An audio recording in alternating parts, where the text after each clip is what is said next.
Innal hamdalillah nahmaduhu wa nasta'inuhu wa nastaghfiruh wa na'udzu billahi min syururi anfusina wa min sayyiati a'malina. May yahdihillahu fala mudilla lahu wa may yudlil falan tajida lahu waliya mursyida.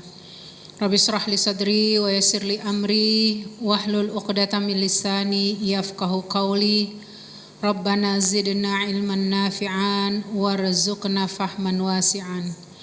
Alhamdulillah, pada kesempatan pagi hari ini menjelang siang kita diberikan nikmat dengan berbagai karunia yang Allah berikan kepada kita.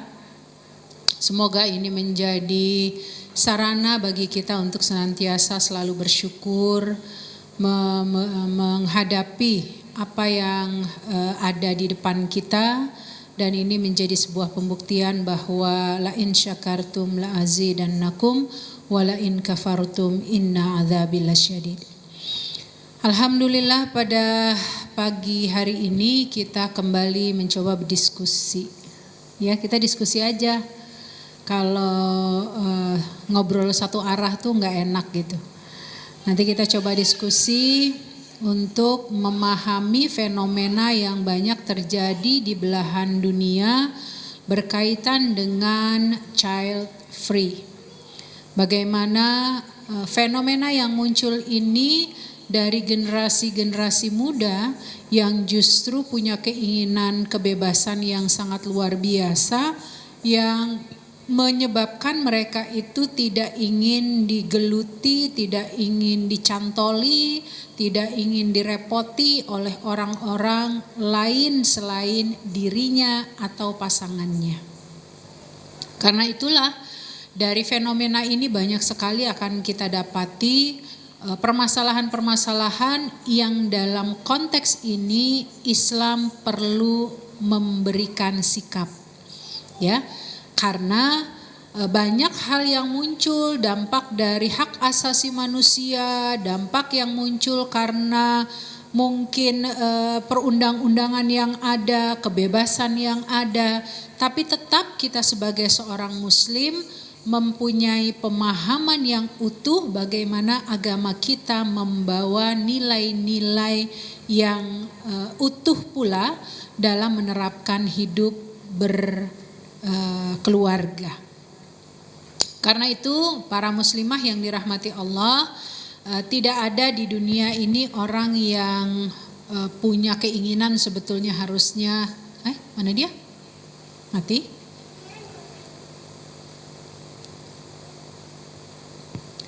Ya, tidak ada di dunia ini orang tua yang punya keinginan harusnya tidak mau punya anak gitu ya.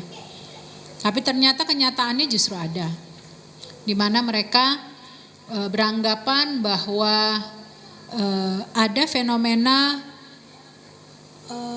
keturunan itu justru membuat kehidupan mereka terkekang.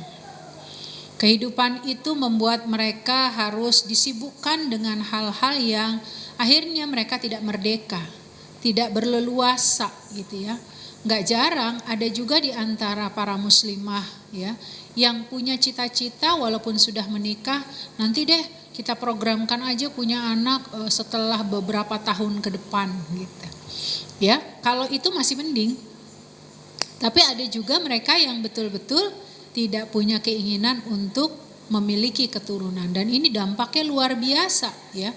Dan tentu kita tidak bisa memaksa orang-orang yang punya keinginan A, B, C selama mereka adalah orang-orang yang notabene-nya bukan bagian dari Islam. Tapi ketika mereka seorang muslim, ketika mereka seorang muslimah, maka punya kewajiban untuk kita ingatkan bagaimana Islam memberikan pandangan terkait dengan hukum ini. Hukum ketika seseorang tidak berkeinginan punya keturunan. Bahkan para muslimah, Masya Allah ya, saya mendapatkan banyak cerita dari teman-teman yang berada di Eropa misalnya gitu ya. Contoh salah satunya itu di Jerman saja. Di Jerman itu sampai hari ini didapati yang namanya supermarket itu udah kesulitan untuk mendapatkan yang namanya pampers untuk baby. Ya, saking tidak adanya anak-anak kecil yang mulai diturunkan gitu ya, digenerasikan gitu. Justru yang didapati banyak itu adalah pampers orang dewasa. Pampers yang sudah masuk kategori lansia. Dan tidak ada kesulitan buat orang untuk menetapkan ini, tetapi sungguh kalau kita bicara tentang sikap Islam, pastilah punya hukum tersendiri dalam memayunginya. Dalam Islam jelas ya, la ikraha fiddin, ya, tidak ada larangan. Orang mau ngomong apa ya terkait dengan hak asasi manusia, monggo-monggo saja gitu ya. Bahkan munculnya sekarang juga kaum LGBT yang marak, belum lama terjadi akan diadakan kegiatan LGBT se-ASEAN ya, yang alhamdulillah terjadi penolakan gitu ya. Apa artinya ketika kita tidak punya sikap terhadap apa yang menjadi tuntunan agama kita, apalagi di Indonesia itu mayoritas adalah Muslim, maka tentu kita akan mendapatkan kesulitan sendiri nanti untuk menghadapi kehidupan berikutnya, terutama adalah keturunan-keturunan kita ke depan. Apalagi yang dibawa oleh mengatasnamakan hak asasi manusia ini jelas-jelas bertentangan. Ya, bertentangan. Nah, begitu juga dalam hak seseorang ingin punya keturunan. Nggak sedikit orang mengatakan gitu, rahim-rahim gue gitu ya, keinginan-keinginan gue gitu. Kenapa sih orang banyak banget turut campur gitu. Nah, sekarang mungkin munculnya adalah sebuah pemahaman. Kalau pemahamannya adalah tidak mau punya keturunan, itu berarti pemahaman yang salah. Tapi ketika memiliki pemahaman menjarakkan terlebih dahulu misalnya gitu ya, mungkin 1 atau 2 tahun ke depan gitu ya baru mau punya keturunan, itu berbeda, berarti punya persepsi yang berbeda antara orang mau punya keturunan atau bukan membatasi tetapi merencanakan ya keturunan itu. Nah, karenanya di dalam Islam inna dina indallahil Islam, bahwa agama yang paling baik ya bagaimana memanage segala bentuk aturan tentu menurut versi kita sebagai seorang muslimah juga adalah Islam. Sebagaimana mungkin agama lain juga akan punya pandangan bahwa yang terbaik itu adalah agama mereka gitu. Nah, oleh karenanya para muslimah kita coba lihat konsep child free ini apakah memang sesuai atau tidak dalam Islam ya. Bagaimana? Yang pertama kita akan dapati ya bahwa mempunyai anak itu pada hakikatnya adalah fitrah. Jadi orang yang menolak itu sama artinya mengingkari fitrah yang telah diberikan oleh Allah. Sama seperti para pria yang beranggapan dia menganggap fitrahnya itu adalah perempuan gitu ya, sehingga dia mengambil langkah kehidupannya seperti hal yang dia lakukan gaya perempuan karena dia beranggapan fitrahnya adalah fitrah perempuan ya. Nggak mungkin Tuhan itu memberikan satu jalan yang salah untuk kita memilih. Apalagi mereka punya konsep my body, my choice, ya, badan saya yang menentukan, ya. Walaupun saya punya badan perempuan, tapi saya maunya sebagai laki-laki, itu kan sesuai keinginan saya. Tidak boleh ada orang yang bisa turut campur. Ada orang perempuan yang laki-laki yang pengen gemulai, gitu ya. Sehingga di beberapa tempat kita dapati ada apa? Para perempuan yang kita dapati maco gitu ya, maconya luar biasa, atau memang seorang laki-laki dimanapun dia berada, posisi maconya kelihatan, tapi kemana-mana itu menggunakan sepatu tingginya perempuan. Dan ini kejadian juga di Jerman ya, bukan di Jerman, di mana di satu negara Eropa itu sampai diberantas gitu ya oleh aparat. Karena apa? Karena posisinya menyalahi aturan di negara itu. Ya, jadi ya, ya posisinya ini berarti apa? Menghilangkan fitrah yang ada gitu. Padahal fitrah manusia itu bagaimana seorang laki-laki perempuan ketika mereka berkeluarga punya keinginan untuk punya keturunan, memiliki anak itu merupakan bagian kebahagiaan. Zuyyina lin-nasi hubbus syahawati minan nisa wal banin, ya. Jadi kebahagiaan tersendiri karena enggak bisa dipungkiri anak itu akan menjadi qurrata ayun gitu ya. Bisa menjadi syafaat bagi orang tua pada saat apa? Orang tua tidak lagi bisa mengharapkan amalan-amalan yang ada pada dirinya, namun ketika mereka sudah wafat ada generasi keturunannya yang bisa melanjutkan kebahagiaan nanti di akhiratnya, yaitu melalui anak-anak yang soleh, anak-anak yang memiliki tingkat kebaikan ya, di mana anak-anak ini akan menjadi syafaat ya bagi orang tua. Ya, kok udah nomor 3 aja. Ya, jadi masih tetap dalam koridor di mana kita perhatikan bahwa anak ini menjadi fitrah, maka fitrah ini harus kita jaga. Jangan sampai fitrah yang ada ini kemudian kita porak-porandakan hanya berlandaskan syahwat, ya, hanya berlandaskan kesenangan gitu. Karena waktu saya berada di salah satu daerah gitu ya, saya mendapati ada sepasang suami istri yang memang masih relatif muda, yang belum apa-apa dia sudah memberikan argumen. Boleh dong kita punya cita-cita gitu ya, kita ingin sukses sampai pada tingkat-tingkat tertentu dan kita tidak ingin disibukkan dengan anak-anak yang nantinya akan menghalangi cita-cita kita itu. Gitu. Jadi belum apa-apa generasi ini sudah punya persepsi bahwa ketika mereka punya keturunan ya, keturunan itu akan menjadi penghambat. Gitu. Ya, keturunan itu akan menjadikan cita-cita mereka itu tidak cepat terselesaikan, tercapaikan sesuai dengan tujuan yang mereka harapkan. Nah, enggak sedikit para remaja-remaja ya, para pasutri muda ya. Kalau kita sering menyebutnya Mahmud ya, sama Pahmud ya. Mamah muda dan papah muda gitu ya. Tapi nggak bisa disebut mamah dan papah ya, kalau dia nggak punya keinginan untuk menjadi orang tua gitu. Oleh karenanya mempunyai anak itu sebetulnya menjadi fitrah yang harus kita jaga. Fitratallahi allati fataran nas 'alaiha. Ya, fitrah yang Allah kasih gitu ya. Apalagi ketika seorang anak ini lahir, setiap anak itu pasti juga merupakan bagian fitrah yang harus dijaga.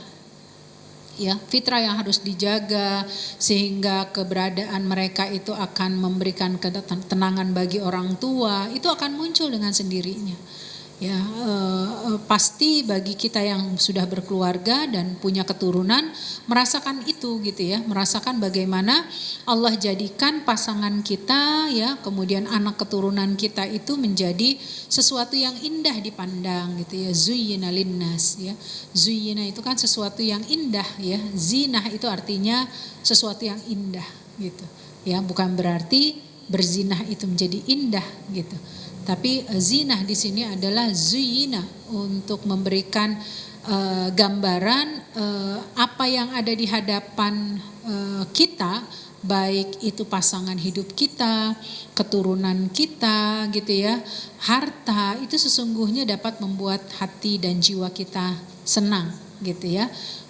Ini menunjukkan sebuah proses bahwa datangnya anak gitu ya, hadirnya keturunan itu akan membuat kita punya kehidupan yang bisa kita jadikan tempat untuk bersenang-senang bersamanya.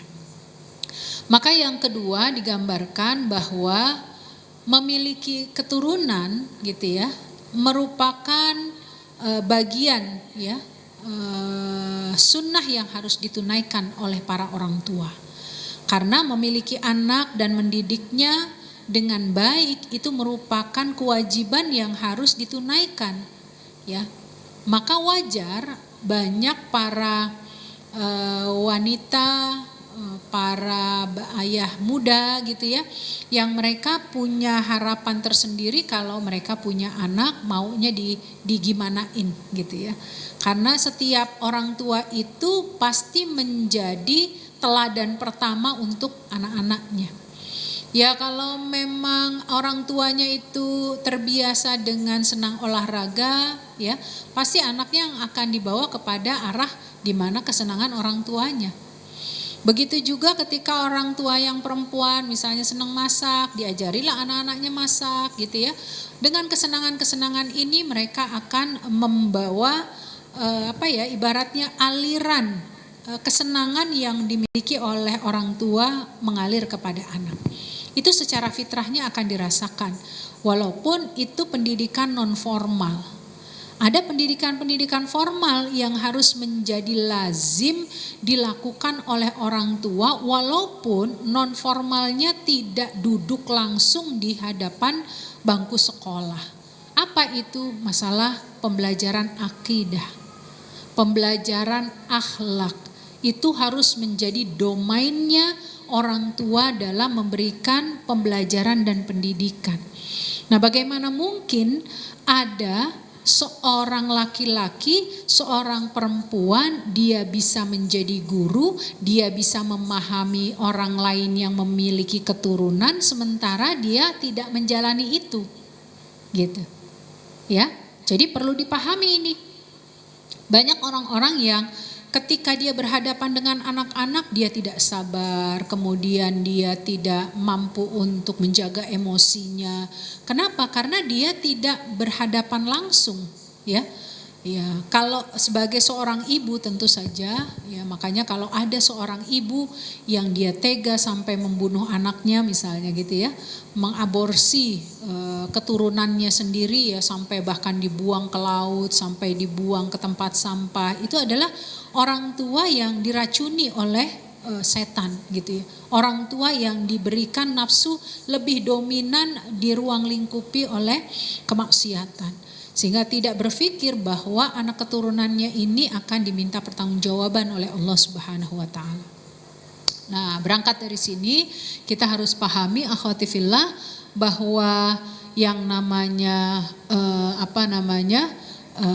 hakikat kita punya keturunan itu saatnya kita memberikan pendidikan ya dengan baik melalui hal yang disebutkan dalam hadis riwayat Ibnu Hibban. Dari Anas bin Malik radhiyallahu an bahwa Rasulullah sallallahu alaihi wasallam memerintahkan untuk menikah dan melarang keras untuk membujang dan berkata, nikahilah wanita yang sangat penyayang dan yang mudah beranak banyak ya, karena aku akan berbangga dengan kalian di hadapan para nabi pada hari kiamat. Bahkan dalam Islam digambarkan ya memiliki keturunan yang banyak gitu. Ya, bukan cuma menikah dengan yang mau punya keturunan, karena Rasulullah Sallallahu Alaihi Wasallam sendiri membanggakan ya mukatsirul anbiya yaumal qiyamah ya fa inni ya mukatsir yang paling banyak itu disukai oleh Rasulullah. Tapi tentu semua itu perlu manajemen gitu ya. Jangan asal mengatakan banyak anak banyak rezeki gitu ya. Dari mana rezekinya kalau kita nggak ikhtiarkan? Karena banyak kasus yang terjadi juga bab-bab seperti ini. Nah, berangkat dari sini maka kita lihat yang ketiga gitu ya. Banyak dalil perintah agar memiliki dan memperbanyak keturunan sebagaimana dalam surat Al-A'raf ya. Wadhkuru id kuntum qalilan. Ya. Dulu kalian tuh masih sedikit gitu ya. Fakatsarakum. Maka perbanyak gitu. Perbanyak dalam artian bukan hanya dari sisi hal-hal yang bab yang lain saja, tapi juga dalam bab berketurunan gitu ya. Rasulullah Sallallahu Alaihi Wasallam sangat membanggakan seperti tadi poin kedua ya, yang menjelaskan bahwa Rasulullah sangat membanggakan ya umatnya ini punya keturunan yang banyak, karena nanti Rasulullah Sallallahu Alaihi Wasallam sendiri akan berbangga dengan hal itu. Nah, karena itu para muslimah yang dirahmati Allah, kalau kita lihat dalam konteks keislaman, bahwa yang namanya punya keturunan itu menjadi satu hal yang dibanggakan gitu ya. Memiliki keturunan itu bisa menjadi kebaikan bagi sepasang suami istri, maka tentu ini menjadi satu hal yang dihimbau, menjadi satu hal yang diserukan, bagaimana mereka pasangan suami istri ini memperhatikan terkait keturunannya. Yang kemudian yang keempat kita lihat, anak itu mendatangkan rezeki dengan izin Allah. Ya, makanya ada istilah setiap anak itu ada rezekinya. Walaupun bisa jadi kita punya 4 anak, anak yang kedua lah yang alhamdulillah kalau dari segi harta kayaknya tiba-tiba lagi naik daun, istilahnya begitu. Tapi giliran anak yang keempat, ya Allah lagi pandemi kemarin gitu ya. Lagi pandemi, posisinya baru lahiran gitu, suami kerjanya jadi di PHK dan lain sebagainya, jadi Masya Allah gitu. Tapi luar biasa, setiap anak itu punya rezekinya, punya rezeki yang tidak bisa dikatakan, oh mungkin ketika anak yang kedua tadi saat rezekinya banyak saat dilahirkan, tetapi sangat mungkin pada saat dia sudah dewasa teruji dengan yang lainnya, ya. Tapi ketika dia punya keturunan, punya anak yang keempat saat dilahirkan dalam kondisi kesulitan, namun setelah dewasanya dia punya rezeki yang lebih baik gitu ya daripada anak yang tadi dikatakan rezekinya banyak.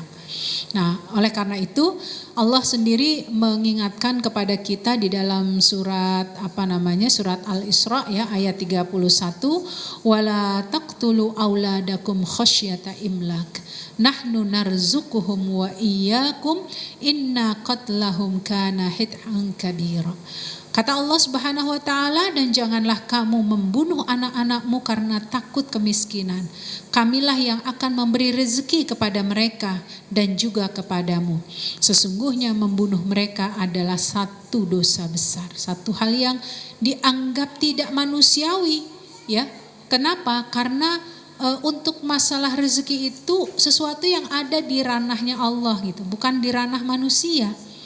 Saya pernah berhadapan dengan sebuah klien ya, dia sempat stres gitu ya. Kenapa? Karena sudah ada pekerjaan di depan mata dan uang itu istilahnya tinggal ditransfer gitu. Ya semua rata-rata sudah deal, tapi ternyata yang mentransfer ini terjadi kecelakaan hingga menyebabkan seluruh agenda kerjasama itu dibatalkan. Gitu. Ya, semua dibatalkan dan dia sudah boleh dikatakan merasa mutung gitu ya dengan apa yang tidak bisa dia dapati. Nah, itulah masalah rezeki.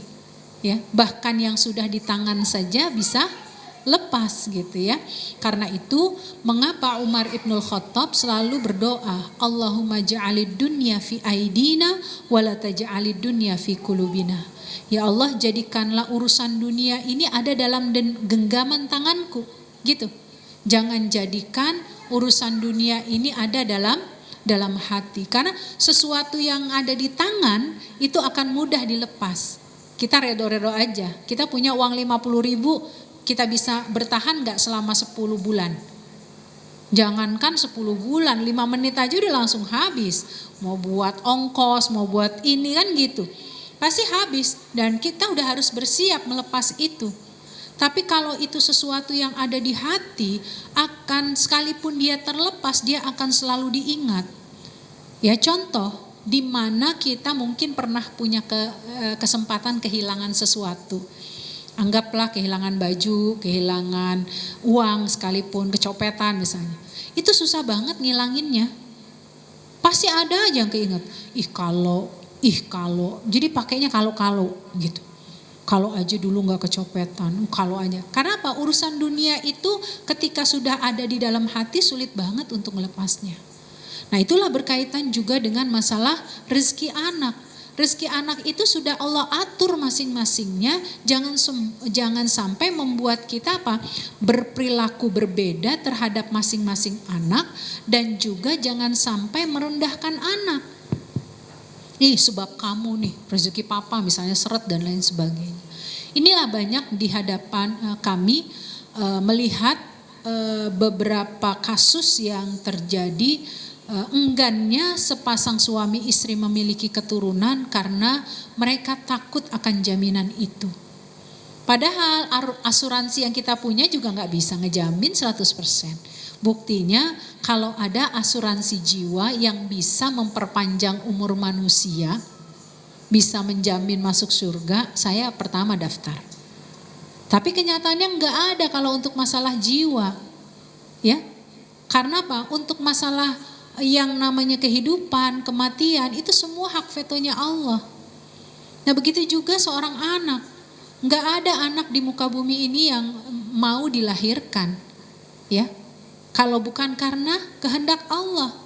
Maka ketika anak ini dilahirkan dari orang tua yang tidak menginginkannya, padahal mereka melakukan hal-hal yang menyenangkan tapi tidak mau menghadirkan kesenangan ketika mereka dikabarkan memiliki keturunan. Misalnya seorang perempuan dikatakan positif hamil, udah gugurin aja. Itu tidak sedikit. Ya, tidak sedikit para laki-laki yang juga punya pendapat demikian. Pokoknya kalau nanti punya anak, saya nggak mau ngurusin, gitu. Ya, begitu juga ketika berhadapan dengan seorang perempuan. Aduh, pokoknya kalau kamu mau punya anak sekarang ini, cari aja deh perempuan yang lain, gitu. Itu ada fenomena-fenomena yang terjadi di masyarakat kita ketika mereka sudah tidak mau lagi disibukkan dengan keturunan. Nanti akan kita lihat bahwa keturunan itu sampai seperti apa ya yang diberikan oleh Allah kepada seorang sepasang suami istri. Kemudian anak-anak itu adalah harapan ketika kita sudah tua. Jadi Masya Allah ya, saya termasuk bagian dari ormas ya. Saya alhamdulillah di Salimah. Di Salimah itu punya kegiatan yang namanya program lansia. Bahkan program ini menjadi sekolah lansia. Sekolah lansia ini kami buka dalam rangka apa? Menghadirkan empati dan simpati kami terhadap orang-orang tua yang sudah tidak lagi dilayani oleh anak-anak mereka. Jadi justru merasa tua, lebih tua dari usianya ketika apa? Mereka punya anak tapi seolah-olah tidak punya anak. Apalagi ketika anak-anak mereka itu sudah disibukkan dengan urusan kerjaan, ya semua hampir rata-rata berkaitannya dengan masalah pekerjaan, ekonomi, waduh begitu. Banyak hal-hal yang akhirnya membuat para orang tua ini kesulitan untuk mendapatkan perhatian yang utuh. Nah padahal ketika mereka punya keturunan, harapannya apa? Mereka dapat perhatian dari anak, mereka dapat dukungan, dapat motivasi. Yang lebih penting adalah doa dari anak. Tapi kalau yang minimalisnya saja yaitu doa tidak tersampaikan dari seorang anak, dari mana lagikah kira-kira para lansia ini, para orang tua ini mendapatkan kebaikan? Karena apa? Usianya yang sudah tidak lagi bisa dipertahankan, alias kalau mereka sudah wafat, amal-amal mereka tidak lagi bisa diperjuangkan. Mereka hanya mengandalkan amalan yang pernah mereka kerjakan. Nah, salah satu harapannya adalah tentu orang tua ini kepada anak-anaknya. Bagaimana orang tua ini bisa mengharapkan sebesar-besarnya harapan ya kepada anaknya. Nah, masalahnya adalah muncul fenomena ketika anak sudah tidak lagi mau mencari keridhaan orang tuanya, anak sudah tidak lagi mencoba untuk dekat dengan orang tuanya karena sudah punya masing-masing dunianya. Dan ini cukup berbahaya ketika ada pasangan muda ya yang punya prinsip dengan kondisi seperti ini, makanya mereka tidak pengen punya keturunan karena nantinya akan mempersulit kehidupan mereka. Ya, luar biasa. Saya menggambarkan ini terlebih dahulu untuk bisa memahamkan bahwa posisi kita itu sangat punya kepentingan dengan anak keturunan. Ya. Sangat punya kepentingan ketika di dunia saja ya pada saat saya menjalani sakit, anak saya juga sakit gitu ya. Kami berada di rumah sakit itu yang kemudian kita melihat ada beberapa kondisi orang tua yang tidak ditemani oleh orang lain. Tidak, benar-benar tidak ditemani oleh orang lain. Sampai susternya mengatakan, Bapak nggak ada anak, nggak ada. Bapak nggak ada family gitu yang bisa nganterin, nggak ada. Gitu. Begitu kita satu waktu kita bisa berdekatan, kita tanya betul-betul apa enggak dia nggak punya anak. Ternyata punya, tapi nggak pernah tahu di mana kondisi anaknya. Ya. Dan anaknya itu sudah menikah gitu, udah punya keturunan gitu. Jadi sekaligus dia juga punya prinsip yang penting saya tidak menyusahkan keturunan saya. Masya Allah luar biasa. Kalau sudah di usia lansia seperti itu mereka tidak lagi merasakan bagaimana anak ini nantinya akan mendapatkan ridho dari orang tua. Ya, kesuksesan anak itu kan sangat tergantung dengan kesuksesan ridhonya orang tua gitu. Maka tentu kita berharap ya anak-anak yang muncul, yang dilahirkan dari rahim-rahim kita itu adalah anak-anak yang ketika mereka nanti tua ya mereka dapatkan kebaikan dari anak keturunan mereka ya. Baik, kemudian yang selanjutnya kita dapati bahwa anak-anak itu adalah amal jariyah paling berharga. Innallaha azza wa jalla la yarfa'u darajata lil 'abdi salih fil jannati fayaqul ya rabbi anni li hadhihi fayaqul bistighfari waladika laka. Masya Allah, ini cerita yang harus menjadi pemahaman yang sangat utuh bagi kita walaupun kita masih muda-muda.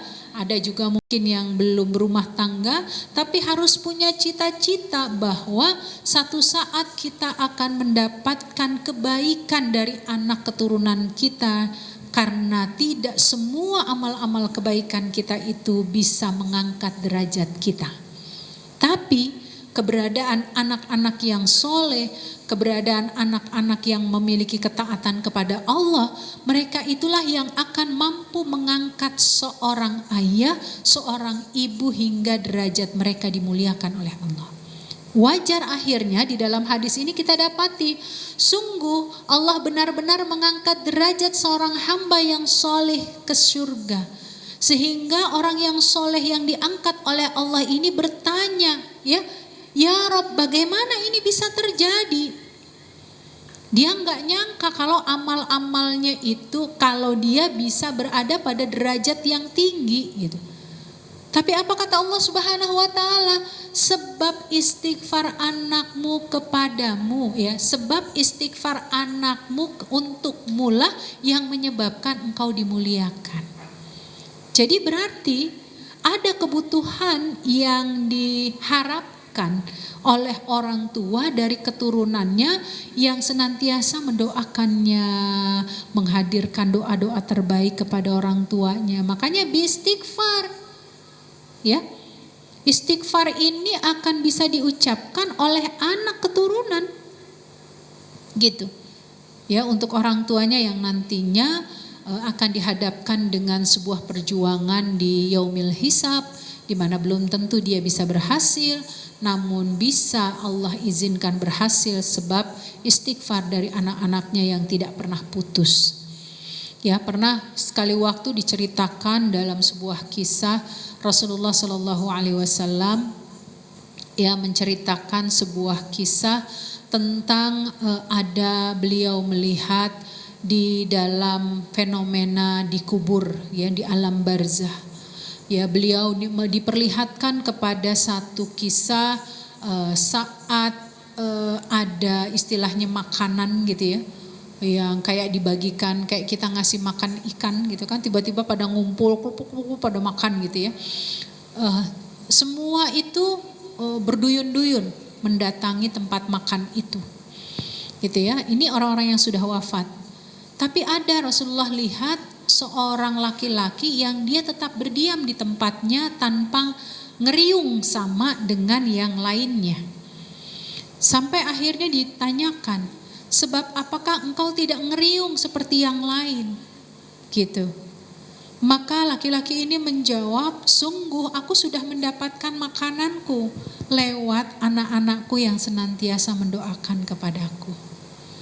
Jadi keberadaan si orang tua ini sudah merasa aman, nyaman, tentrem, enggak perlu berebutan kayak yang lain. Karena yang lain itu bisa jadi didoakan oleh banyak orang. Kayak contoh majelis taklim ya. Kalau majelis taklim itu kan berdoa wal muslimin wal muslimat wal mu'minin wal mu'minat. Ya dia bisa masuklah ke situ. Maka perlu berebutan untuk ngedapetin barokahnya.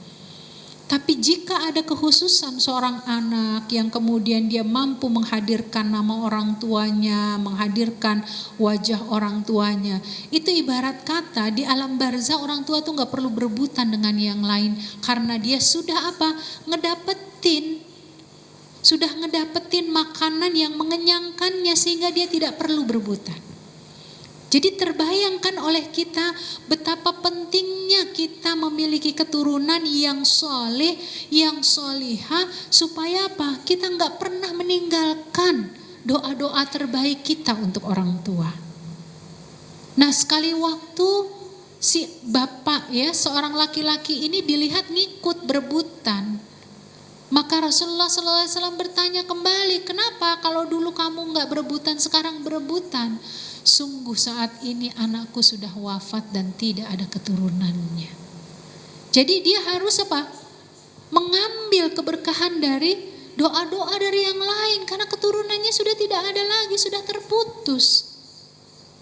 Ya, nah itulah mengapa pentingnya pemahaman pada diri kita, pada keluarga kita, ya, bahkan untuk para pemuda-pemudi kita, bahwa keturunan itu menjadi satu hal yang urgen dibanggakan oleh Allah dan Rasulnya. Bukan bicara tentang hak asasi manusia semata, bukan hanya sekedar menghidupkan ego kita, nanti juga kalau Allah kasih akan punya gitu ya. Enggak bisa begitu gitu. Ya, semua akan tergantung pemahaman kita terkait dengan masalah keturunan yang kita punya ini. Ya, bagaimana Allah akan memberikan ya, kemudian bagaimana kita menyikapinya ya. Dan ini harus menjadi catatan tentu kebaikan ini bagi kita dan keturunan. Masya Allah, dari dalil ini saja bisa kita dapati betapa orang yang punya pemahaman child free, nggak mau direpotin sama anak, itu berarti memutuskan anugerah yang telah Allah titipkan pada dirinya, menghalangi fitrah yang sudah Allah berikan kepada setiap individu, ya, memutuskan harapan dan doa serta cita-cita yang dia punyai kesempatannya saat dia bisa mendapatkan kebaikan di akhirat. Dan tentu ini tidak mungkin didapati ketika para muslim, para muslimahnya memiliki pemahaman ilmu yang benar. Karena saya sendiri berhadapan dengan para pemuda-pemudi ya, para orang tua muda yang pada hakikatnya mereka muslim yang punya pendapat begini. Gitu. Kalau mereka yang di luar muslim ya sudahlah, ini kan urusan lakum dinukum waliyadin gitu ya. Tapi kalau kita punya kepentingan sebagai seorang muslim, karena tadi catatan-catatan yang ada di dalam layar bahwa anak itu menjadi bagian aset dalam kehidupan kita. Di dunia dia bisa jadi qurrata a'yun, bisa jadi hal yang menyenangkan, tapi di akhirat dia bisa menjadi aset syafaat. Bisa menolong kita sebagai orang tua. Maka bahagiakan orang-orang tua kita, siapa saja di antara akhwat yang belum menikah, yang masih single ya, maka jangan pernah berhenti mendoakan orang tua dengan menghadirkan namanya, menghadirkan keikhlasan kita mendoakannya. Mungkin bagi kita juga yang sudah ya, ada beberapa yang saya lihat berumur gitu ya, dalam artian kita juga bisa jadi sudah punya anak, sudah punya cucu gitu. Kita ajarkan anak dan keturunan kita agar apa? Saat kita wafat, anak dan keturunan kita ini akan terus menerus mengingatkan. Karena ketika anak berdoa kepada kita, untuk kita, Rabbighfirli wali walidayya warhamhuma kama rabbayani shaghira, doa ini bukan hanya menjadi milik orang tuanya, tetapi menjadi milik kakek dan neneknya. Ya, jadi keturunan ke atasnya itu akan terdoakan terus gitu. Karena ini adalah bagian dari kesolihan. yang dirawat, yang dijaga oleh keturunan tersebut. Ya. Jadi inilah yang membanggakan ya umatnya baginda Rasulullah Sallallahu Alaihi Wasallam. Jangan sampai kita berdoa untuk orang tua kita ketika dia sedang sakit saja, sedang dia punya masalah saja gitu. Tapi kita doakan dia dalam keadaan sehatnya, dalam keadaan sakitnya, dalam keadaan lapangnya, dalam keadaan sempitnya. Agar apa? Ini pun akan terefleksi saat kita punya keturunan. Mendoakan kita dengan keikhlasan yang luar biasa. Kalau kita senantiasa harus diingatkan mendoakannya, berjariah perlu diingatkan. Jangan heran kalau nanti keturunan kita pun akan mengalami kesulitan. Karena mereka kesulitan ya, maka kita pun akan mendapatkan dampak yang kecil ya, harapan kecil ditolong oleh mereka. Nah, itu menjadi spirit tentu bagi kita bersama. Mengapa dalam pandangan Islam ya, child free ini menjadi sesuatu yang diharamkan. Jadi bukan hanya enggak boleh, tetapi haram jika punya pemahaman kita perlu memutuskan keturunan. Ya, memutuskan dalam artian enggak mau punya keturunan. Tapi berbeda tadi seperti yang saya sampaikan di awal jika kita merencanakan. Ya, merencanakan. Contoh ada kasus seorang mahasiswa dia menikah masih dalam kondisi kuliah. Kemudian mereka punya rencana karena memang tinggal 1 tahun lagi kita merencanakan bismillah punya keturunan setelah sidang. Ya, berarti mereka hanya menjeda misalnya cuma 1 tahun gitu. Nah, ini masih memungkinkan untuk diikhtiarkan gitu. Masih memungkinkan. Kenapa? Karena punya pemikiran tetap punya kebutuhan terhadap keturunan. Yang enggak boleh tadi memang memutus. Ya, dalam Islam yang enggak boleh itu membatasi juga. Gitu. Makanya KB itu menjadi satu hal yang dilarang. Kalau di antara suami istri ada yang tidak setuju. Suami bilang, "Pokoknya kamu enggak boleh KB." Gitu. Tapi ternyata si istrinya tiba-tiba nyasar aja kemana? Ke bidan. "Tolong pasangin dong." "Saya mah kalau nggak dipasang ginian jadi terus," misalnya gitu. Berarti nggak izin sama suami. KB yang dipasang itu menjadi haram. Tapi kalau kedua-duanya sudah oke, KB itu menjadi satu hal yang boleh dipakai. Karena akan dibuat sebuah perencanaan gitu. Nanti hamilnya yang kesekian lagi gitu. Ya, itu zaman dulu kan heboh tuh. Ya, antara haram dengan boleh begitu. Nah, berangkat dari sini, akhwati fillah, mari kita sama-sama benahi pemahaman-pemahaman yang muncul karena ini banyak sekali dihadapi oleh negara-negara luar dan Indonesia kena imbasnya. Sudah ada di beberapa wilayah, bahkan di DKI ini jumlahnya sudah ada hitungan di atas puluhan. Gitu ya. Yang punya prinsip-prinsip seperti ini, bahkan punya komunitasnya, bayangkan. Jadi saling mempengaruhi. Udah, senang-senang dulu aja gitu. Udah bahasa senang-senang dulu aja nggak pernah habis senang-senangnya. Nggak pengen habis senang-senangnya.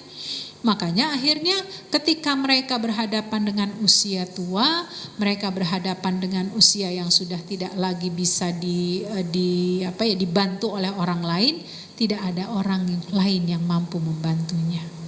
Gitu, ya. Wallahu a'lam bishawab. Ini mungkin sebagai bahasa awal yang kita coba diskusikan. Barangkali di antara para muslimah punya case-case di masyarakat yang mungkin bisa kita diskusikan bersama, seperti apakah yang terjadi di masyarakat berkaitan dengan pemahaman yang salah terkait dengan child free ini. Wallahu a'lam bishawab. Silahkan dikembalikan kepada MC. Jazakallahu khairan Ustazah atas ilmunya, dan insya Allah sebelum kita beralih ke sesi tanya jawab, marilah kita bersyukur atas ilmu yang diberikan Mudah-mudahan dengan rasa syukur kita ini semakin banyak nikmat Allah yang akan diberikan kepada kita semua dan keberkahannya. Marilah kita istighfar bersama-sama. Astaghfirullah Robba baroya. Astaghfirullah minal khotoya. Astaghfirullah Robba baroya. Astaghfirullah minal khotoya. Astaghfirullah Robba baroya. Astaghfirullah minal khotoya. Astaghfirullah Robba baroya. Astaghfirullah minal khotoya. Alhamdulillahirrahmanirrahim. Jazakumullah khair kepada para jamaah haramiyakumullah atas rasa syukurnya atas ilmu yang diberikan hari ini. Dan insya Allah kita beralih ke sesi tanya jawab. Dan ini tadi Ustazah ada amanah dari seorang ibu solihah. Ini ada Al-Quran. Masya Allah, tabarakallah. Al-Qurannya kelihatannya bagus sekali Ustazah. Nanti Ustazah silakan memilih untuk yang menurut Ustazah yang terbaik ya. Mungkin pertanyaannya. Ya, sekarang kita buka sesi tanya jawab. Silakan bagi yang ingin bertanya kita buka 3 dulu ya.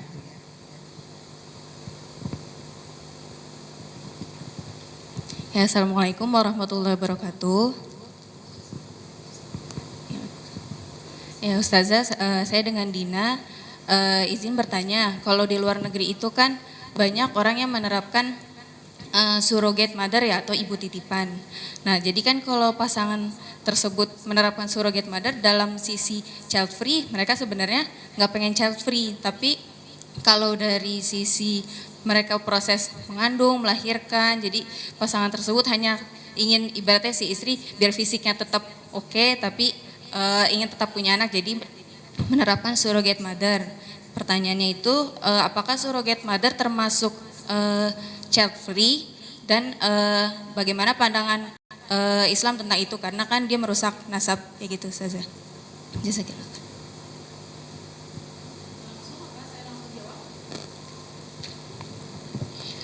Ya, jadi pertanyaan ini babnya masuk dalam bab fikih sebetulnya.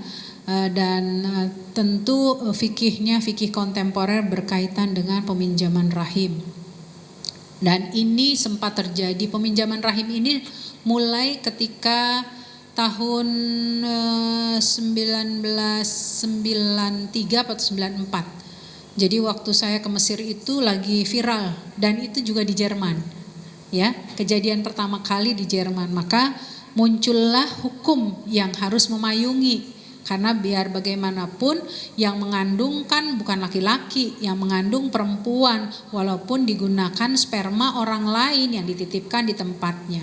Di Jerman waktu pertama kali munculnya kejadian ini adalah sepasang suami istri yang mau punya anak tapi dengan cara ditempuh tidak hamil istrinya. Ya, tapi dititipkan gitu ya rahim ke orang lain. Siapa yang dititipkan? Ibunya. Ibu si perempuan gitu. Nah berarti Islam kan harus memayungi, nih disebut anak apa cucu kan gitu.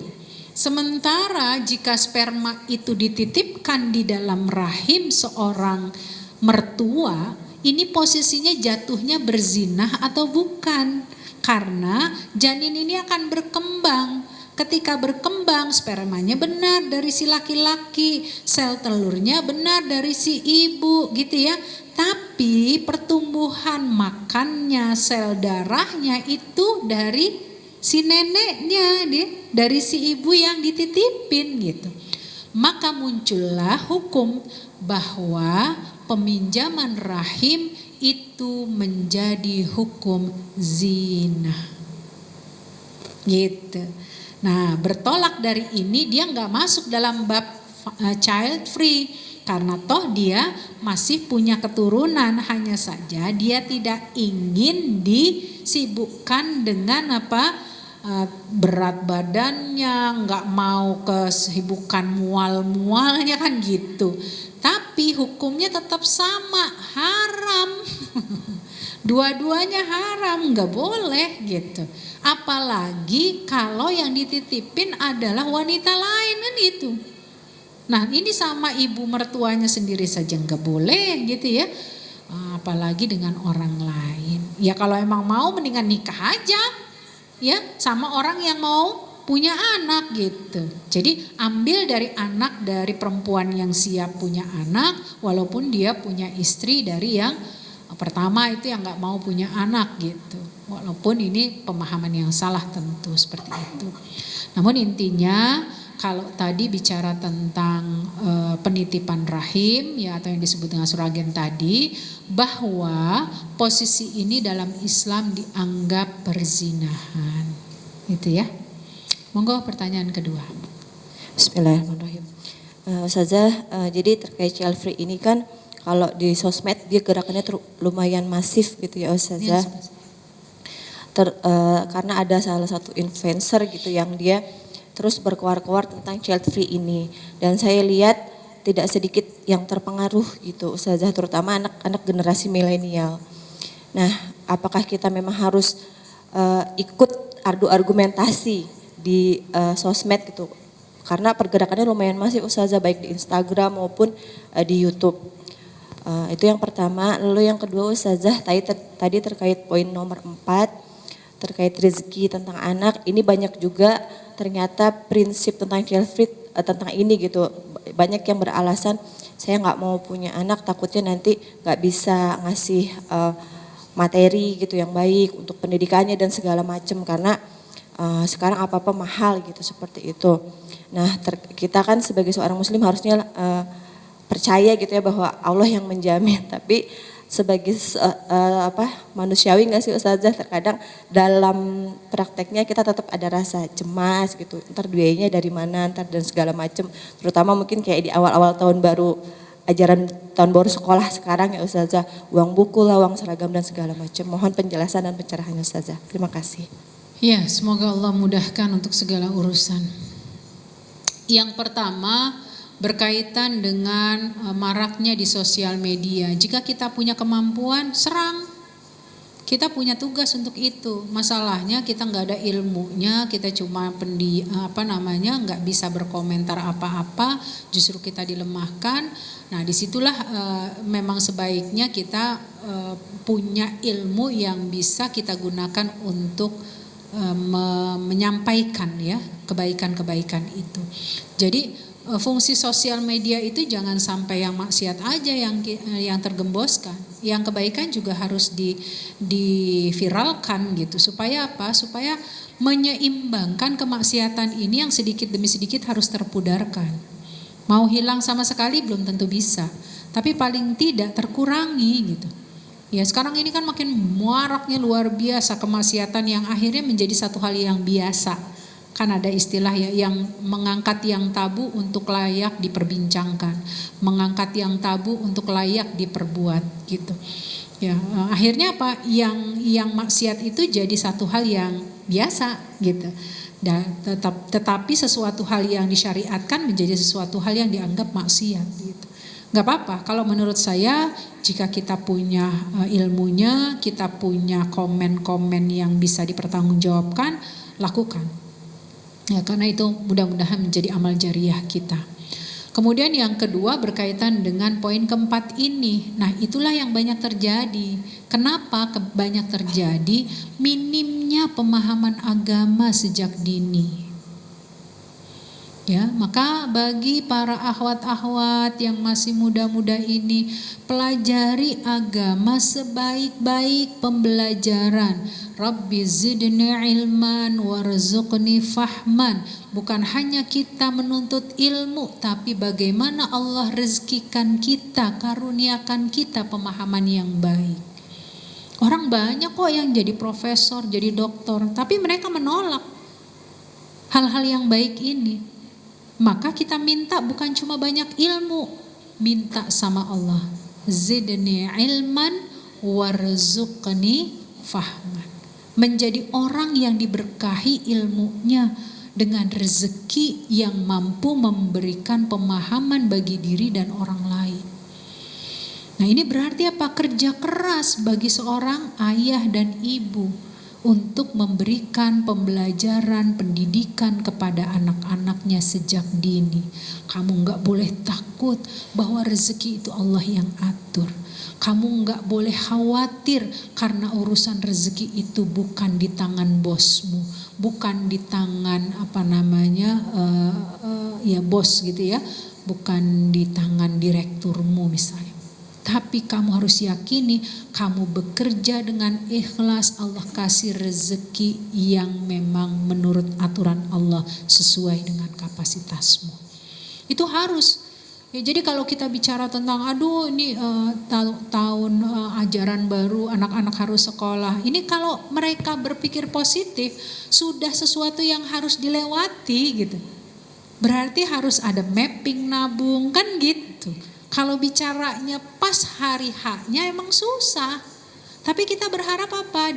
Pas di hari H-nya, kemarin kita udah berupayakan mengikhtiarkan gitu ya, ternyata harus terambil lagi, orang tua sakit misalnya gitu. Pasti Allah akan cukupkan di hari H-nya. Karena apa? Kita punya keyakinan bahwa rezeki itu Allah yang atur. Ya, kalau kita punya keyakinan ini, maka tentu berbanding lurus dengan pemahaman. Ya, rasa cemas manusiawi banget. Tapi jangan sampai rasa cemas ini akhirnya menghilangkan ikhtiar kita untuk melakukan yang terbaik. Ya, wallahu alam. Cukup ya? Oh ya. Bismillahirrahmanirrahim. Mau bertanya untuk yang poin nomor 6 Ustazah. Nah, ini kan anak-anak jadi amal jariahnya, doa-doanya itu langsung dan istighfarnya juga sampai ke orang tua. Apakah ini hanya untuk anak yang kandung? Karena kan ada orang-orang yang mungkin Allah takdirkan tidak punya keturunan misalnya. Atau jika dia membantu membiayai anak di panti asuhan misalnya, apakah itu juga akan sampai menjadi amal jariah? Terima kasih. Assalamualaikum warahmatullahi wabarakatuh. Waalaikumsalam warahmatullahi wabarakatuh. Jadi posisinya yang disebut dalam bahasa Quran yang dimaksud anak itu jelas. Anak yang dilahirkan dari rahim ibunya. Itu yang disebut dengan anak. Ini yang dikatakan anak biologis. Ya, dialah yang memang mampu cespleng. Gitu ya, langsung. Tapi bagaimana dengan mereka yang belum diizinkan untuk memiliki keturunan, tapi berikhtiar memiliki anak asuh misalnya gitu ya. Maka orang-orang seperti ini pun akan mendapatkan kebaikan dari kebaikannya dalam mendidik anak-anak tersebut. Walaupun tidak sebanyak, tidak secespleng anak keturunannya. Ya, contoh. Saya tidak bisa mengkalkulasi berapa-berapanya, tetapi paling tidak dia bisa punya peran yang penting juga. Karena ini banyak ya terjadi di family saya juga ada begitu, dia belum Allah kasih keturunan, tapi apa? Dia banyak itu ya memberikan kebaikan untuk anak-anak asuhnya, salah satunya adalah anak yatim ya, walaupun ada juga yang duafa gitu. Dan doa-doa mereka itu juga pasti naik, nggak mungkin tidak naik gitu. Kenapa? Karena ketulusan yang dihadirkan oleh anak-anak yatim, anak-anak asuh yang memang diayomi, dibimbing gitu ya, itu pasti akan memberikan dampak kebaikan. Cuma kalau saya secara pribadi beranggapan bahwa bahasa anak ini tetap koridornya adalah mereka yang lahir dari rahim seorang perempuan. Ya, karena itulah disebut anak keturunan yang basicnya akhirnya ada nasabnya. Tapi kalau anak di luar keturunannya, maka jika itu dilakukan dengan intens, maka tetap bisa memberikan dampak kebaikan walaupun tidak seperti yang dilakukan mereka yang punya keturunan. ini bisa juga berlaku kepada kaum muslimin secara keumuman. Ya, kaum muslimin secara keumuman itu mereka kan suka di majelis taklim ya. Di majelis taklim itu sering berhadapan dengan doa-doa wabil muslimina wal muslimat wal mu'minina wal mu'minat. Kan dia bukan siapa-siapa kita. Gitu. Tapi doa mereka tuh nyampe gitu. Ya, yang enggak ngapa-ngapain aja nyampe, yang enggak ada hubungan apa-apa aja nyampe, apalagi yang kita memang selalu sinergi. Ya, anak asuh kita itu kan selalu sinergi. Berarti kita kasih arahan, kita kasih petuah gitu. Dan dia ngikutin apa yang kita petuahkan. Berarti mereka menjadi amal jariah kita. Ya, amal jariah dari kebaikan yang kita berikan kepadanya. Contoh kita mengajarkan kebaikan ya dari sisi bahasa, dari sisi perilaku. Ternyata diikuti kebaikan itu. Kan jadi jariah kita. Gitu. Seperti itu ya. Jadi tidak boleh putus asa sekalipun tidak ada keturunan, karena di beberapa ayat itu sangat jelas bahwa mereka dikasih keturunan itu anugerah, tidak dikasih keturunan juga anugerah gitu ya. Mereka yang mandul juga anugerah gitu. Jadi semua yang diberikan kehidupan oleh Allah di dalam muka bumi ini adalah anugerah dari Allah yang harus kita syukuri. Tinggal kita menyikapinya saja seperti apakah kita bisa memperlakukan. Wallahu alam. Ada lagi? Ya, insya Allah masih bisa cukup waktu untuk 2 pertanyaan kembali. Silakan, masih ada.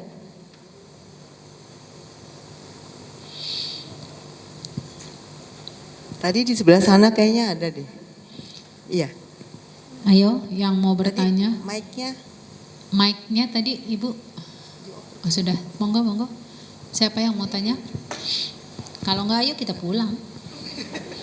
Oh, belakang tuh, belakang.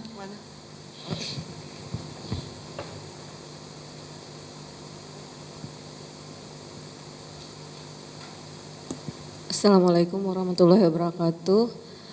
Ustazah, yang ingin saya tanyakan adalah bolehkah pernikahan memiliki niat untuk tidak memiliki anak dengan alasan memiliki kendala kesehatan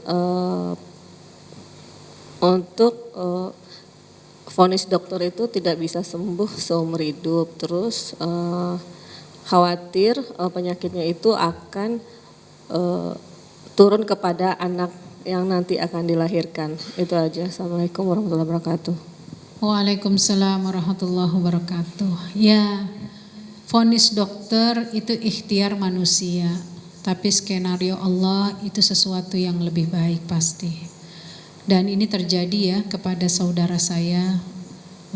Beliau dikaruniai anak justru di tengah kondisi sakit yang sangat panjang. Dan Masya Allah ya, setelah melahirkan malah seger buger. Jadi kita nggak tahu ya skenario Allah. Makanya jangan pernah punya niat yang negatif dulu gitu. Jadi kalau memang Allah takdirkan kita punya penyakit, justru yang harus kita mintakan adalah, ya Allah, angkatlah penyakit ini agar hamba bisa mendatangkan kebaikan, mendapatkan keturunan. Jangan dikip yang lebih luasnya gitu. Padahal bisa jadi doa dari keturunan bisa membuat kita lebih baik kesehatannya gitu. Nah, bagaimana hukumnya kalau berdoa seperti itu? Dalam bab fikih itu disampaikan begini. Mungkin nanti bisa kita analogikan. Orang yang menikah dalam kerangka meniatkan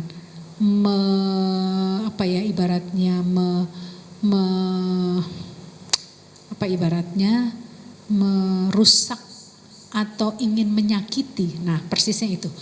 Seseorang menikah dalam rangka niat menyakiti pasangan, maka menikahnya itu dianggap tidak sah. Bisa bayangkan? Menikah untuk menyakiti pasangan. Itu kan berarti udah dari awal sudah diniatkan.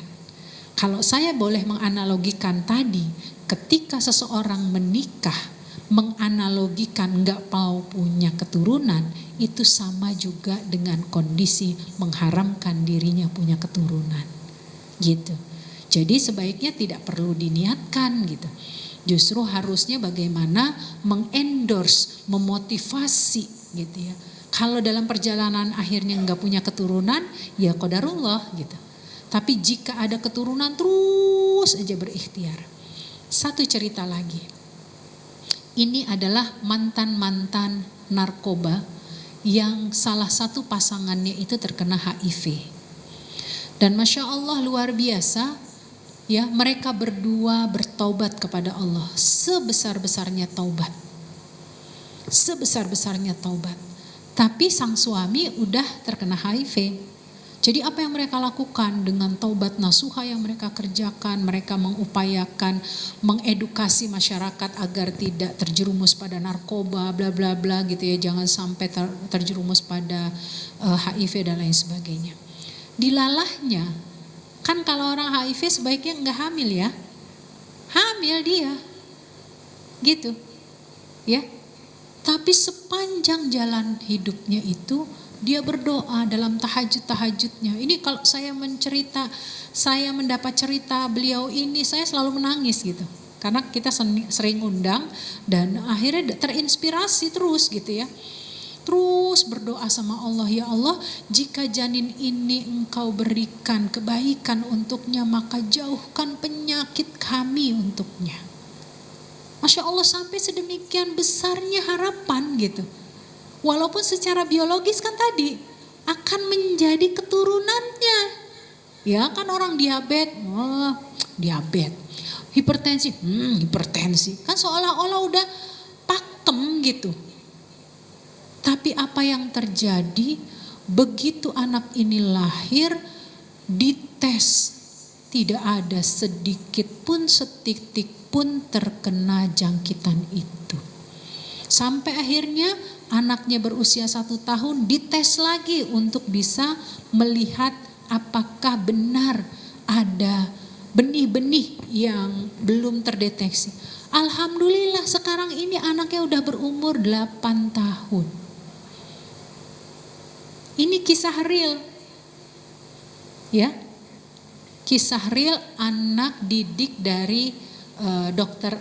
Aisyah Dahlan. Ya. Jadi semua punya cerita-cerita masing-masing dan salah satunya ini Mbak ini, dia nggak mau disebut namanya. Ya. Jadi kalau kita berdialog dengan dia, tuh saya tersugesti akhirnya. Kalau yang tidak baik dia bercita-cita baik saja, Allah akan mudahkan untuk kabulkan. Apalagi kita yang sudah Allah izinkan baik, kita akan berupaya untuk terus memperbaiki. Pasti Allah akan izinkan kebaikan itu akan menjadi milik kita. Itu yang harus kita pastikan. Ya, punya keyakinan bukan hanya masalah rezeki kalau tadi ya, tapi masalah sesuatu yang akan Allah takdirkan. Ana inda dhanni abdi bih. Aku berada pada prasangka hamba-hambaku. Jadi kalau kita punya prasangka was-was, cemas, ya seperti itulah nanti kalau kondisi ke depannya. Tapi kalau kita optimis, walaupun was-was itu ada, tetapi tidak mendominasi, mudah-mudahan akan Allah luluhkan sedikit demi sedikit rasa pesimis kita, rasa cemas kita itu dengan motivasi dan percaya diri. Wallahu a'lam. Masih ada kesempatan satu lagi menjelang di ujung akhir kajian kita. Kalau tidak ada kita tutup. Silakan.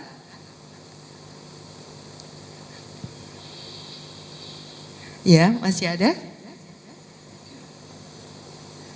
Sudah tidak ada. Oh ya sudah. Ya, insya Allah Ustazah kita tutup saja kajian kita. Namun sebelumnya ini tadi ada amanah dari Ibu yang solihah ya, yang sepertinya tidak mau disebut namanya. Ini rezeki dari Allah ya melalui beliau. Bisa Ustazah pilihkan saja katanya karena cuma satu. Ya. Silakan. Ini aja Ibu yang mana? Oh Ibu ini. Oh mangga silakan maju Ibu. Ya sebentar didokumentasikan sebentar. Oh pakai dokumentasi. Yang lain mama ya. Pengen sih dapat silakan Teteh maju, Ibu mau Teteh ini. Aduh.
Ya, jazakillah khair Ustazah atas bantuannya, dan saya juga ucapkan jazakillah khair ibunya mana ya? Saya melihat kodenya. Ya, nanti insya Allah ya, karena tadi beliau menitipkan. Ya, jazakumullah khair juga kepada para jamaah rahimakumullah. Insya Allah kita tutup kajian kali ini. Ustazah silakan untuk memimpin doa.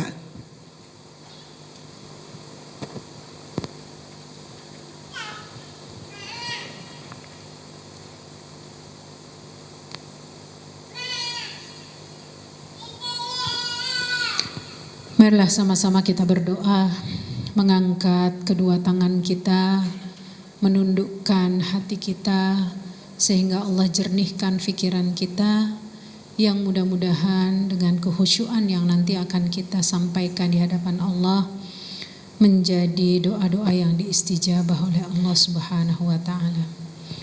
Nastaghfirullahaladzim, nastaghfirullahaladzim. Nastaghfirullahaladzim likulli dhanbin azim wa natubu ilaik. Radina billahi rabba wa bil islami dina wa bi Muhammadin nabiyya wa rasula. Allahumma salli ala Sayyidina Muhammad wa ala ali Sayyidina Muhammad. Rabbana ighfir lana zunubana wa kaffir anna sayyiatina wa tawaffana ma'al abrar. Allahumma iyyaka na'bud wa iyyaka nasta'in. Ihdina siratal mustaqim. Allahumma la tada' lana dhanban illa ghafartah, wa la 'aiban illa satartah, wa la maridan illa syafaitah, wa la imtihanan illa najahtah, wa la mayyitan illa rahimtah, wa la hajatan min hawaijid dunya laka wa yasartaha ya rabbal alamin. Allahumma taqabbal minna salatana wa qiyamana wa ruku'ana wa sujudana wa takhasyu'ana wa tilawatana wa tammim taqsirana ya rabbal alamin. Rabbana hab lana min azwajina wa dhurriyyatina qurrata a'yun waj'alna lil muttaqina imama. Allahumma ja'al auladana auladan salihin hafizina lil qur'ani wa sunnah fuqaha'a fid din muqimina as-salah mubarakan hayatuhum fid dunya wal akhirah. Allahumma ya Rahman, Allahumma ya Rahim, perbaikilah akhlak-akhlak kami, perbaikilah akhlak dan kemuliaan untuk keturunan kami. Ya Allah, jadikanlah hamba adalah hamba yang soleh bagi hamba-hamba yang soleh lainnya. Jadikanlah hamba adalah anak yang soleh di antara anak-anak soleh yang lainnya untuk orang tua kami. Ya Allah, jadikanlah hamba orang tua yang soleh di antara hamba-hamba orang tua yang soleh lainnya untuk anak-anak mereka. Ya Allah, ya Rahman, ya Rahim, jadikanlah hamba orang yang soleh di antara masyarakat sekeliling hamba, di antara masyarakat yang ada. Ya Rabbal Alamin, birahmatika nastaghith. Rabbana zalamna anfusana wa illam taghfir lana wa tarhamna lanakunanna minal khasirin. Wa tub alaina ya maulana innaka antat tawwabur rahim. Ya Allah, jernihkanlah pemikiran kami, bersihkanlah hati kami, fasihkanlah lisan kami, jadikanlah kami hamba-hamba yang senantiasa taat dan istiqamah kepadamu. Allahumma rizqna istiqamah, Allahumma rizqna istiqamah, Allahumma rizqna istiqamah, wazidna ibadakal mukhlasin, wazidna ibadakal mukhlasin, ya rabbal alamin. Rabbana atina fid dunya hasanah wa fil akhirati hasanah wa qina adzabannar. Wa sallallahu ala sayyidina Muhammadin nabiyil karim wa ala alihi wa sahbihi wasallam. Walhamdulillahi rabbil alamin. Assalamualaikum warahmatullahi wabarakatuh. Assalamualaikum warahmatullahi wabarakatuh. Jazakillah khair Ustazah atas ilmunya dan jazakumullah khair kepada para jamaah rahimakumullah atas kehadirannya, dan insya Allah kami mengingatkan sekali lagi bahwa kajian untuk Sabtu tanggal 29 Juli 2023 bersama Ustazah Erika Suryani Dewi LC mulai pukul 9 sampai 12 mengangkat tema Siroh Sohabiyah tentang kisah dua Ummu Darda. Silakan bagi para sahabat Bunda Teteh rahimakumullah, silakan untuk mengajak saudara rekan-rekannya yang belum berkesempatan hadir kali ini. Mari kita bersama belajar Siroh Sohabiyah bersama Ustazah Erika Suryani Dewi LC. Jazakillah khair Ustazah atas ilmunya, dan insya Allah zuhur hari ini adalah jam 11.59. Bagi yang ingin memperbaruinya silakan, dan kita tutup kajian kita kali ini.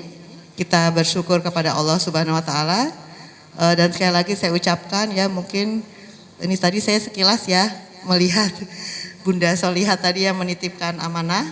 Saya juga mewakili dari tim kajian muslimah mengucapkan jazakillah khair. Saya melihat orangnya yang mana ya tadi, kayak nggak kelihatan mana ya tadi. Ya mudah-mudahan hanya Allah ya yang bisa membalas segala kebaikannya, dan terima kasih.